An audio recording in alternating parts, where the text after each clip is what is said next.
Depending on your circumstances, your government, law enforcement agencies, military, or other organisations may be an active threat to you. The extent to which you should concern yourself with these types of threat agencies vary individual to circumstance, and you may not care at all what your government gets up to online, which means you can pretty much ignore this section. But you might, for example, be a political dissident opposing human rights violations in your country. You could be a homosexual in a country where that's a crime punishable by death, or a journalist with a sensitive package that you need to send, or just a regular concerned citizen who would like their activities and personal information to stay out of the hands of their government. It is clear from the Edward Snowden revelations and other whistleblowers that active mass surveillance is happening across many countries, if not most countries, plus active attempts to hack targets to gather information.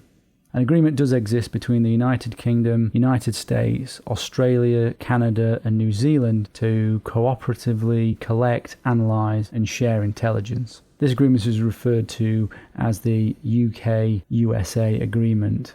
These members are known as the Five Eyes. Their focus is to gather and analyse intelligence globally, which includes using the internet for mass surveillance.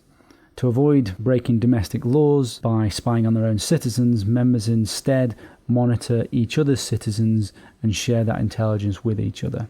The Five Eyes cooperate with other third-party countries to share intelligence too, forming two other groups. These are referred to as the 9 Eyes and the 14 Eyes. The Five Eyes and these third-party countries can and do spy on each other. The 9 Eyes are Denmark, France, Netherlands and Norway. The 14 Eyes are Belgium, Germany, Italy, Spain. And Sweden. Billions of dollars per year is spent by agencies such as the NSA, GCHQ, FBI to develop, purchase, implement and operate systems for surveillance. Examples are Carnivore, Echelon and Narus Insight, used to intercept and analyse the immense amounts of data that traverse the internet and telephone systems.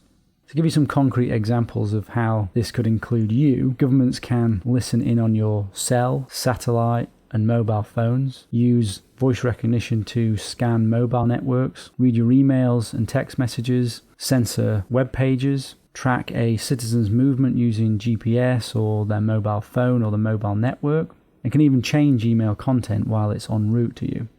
They can secretly turn on webcams built into personal computers, turn on microphones in mobile and cell phones that are not in use, and all this information is filtered and organised on such a massive scale that it can be used to spy on every person in an entire country. And actually, there's a new facility known as the Utah Data Center, which has been built for storing the enormous amounts of data. The planned structure provides 1 to 1.5 million square feet.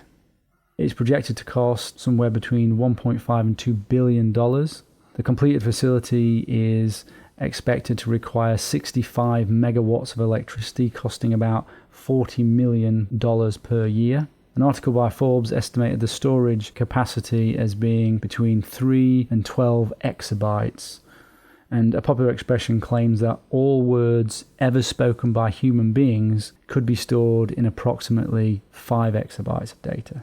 According to Wired magazine, the data center is alleged to be able to process all forms of communication, including the complete contents of private emails, cell and mobile phone calls, and internet searches, as well as all types of personal data trails, parking receipts, travel itineraries, bookstore purchases, and other digital pocket litter. So you could just assume that all communication is under active surveillance, which would include all your internet and phone usage.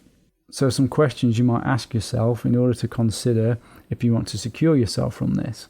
Do you do anything online that you wouldn't like to be kept on the record and made public? Will the many organizations, companies, and individual people that can view and process this personal data always have your best interests at heart and for all time? Will they keep this data safe and secure? Do you want your government monitoring your internet use? Does mass surveillance increase the security of your nation and improve society? And is mass surveillance worth the price of losing personal privacy? Your opinions will vary, and so therefore will your requirements for the types of security you need to maintain your privacy online.